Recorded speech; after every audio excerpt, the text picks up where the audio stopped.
স্বর্ণ দিয়ে খচিত দরজা, এই হাজরা আসাদের কর্নার আর দরজার মাঝখানে ছোট্ট একটু জায়গা, এটারে আরবিতে বলে মুলতাসাম।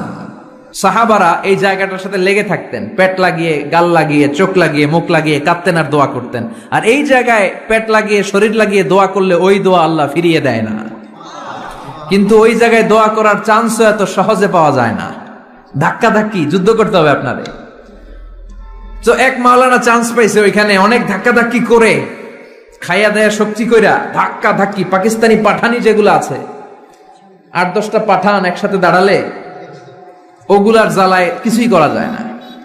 এইভাবে তাকাইতে হয় ওদের দিকে, তাকাইলে আপনার টুপি পরে যাবে পিছনে, ইয়া উঁচু লম্বা।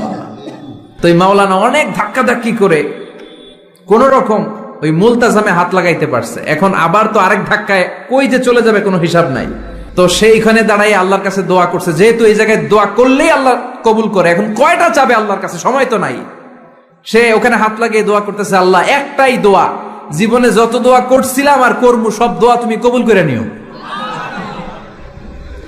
যত দোয়া জীবনে করছি আর মরার আগের দিন পর্যন্ত যত দোয়া আমি করব, এই দোয়াগুলো কবুল কইরো, এই একটাই চাওয়া।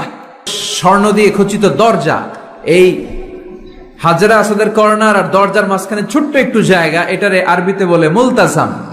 সাহাবারা এই জায়গাটার সাথে লেগে থাকতেন, পেট লাগিয়ে, গাল লাগিয়ে, চোখ লাগিয়ে, মুখ লাগিয়ে কাঁদতেন।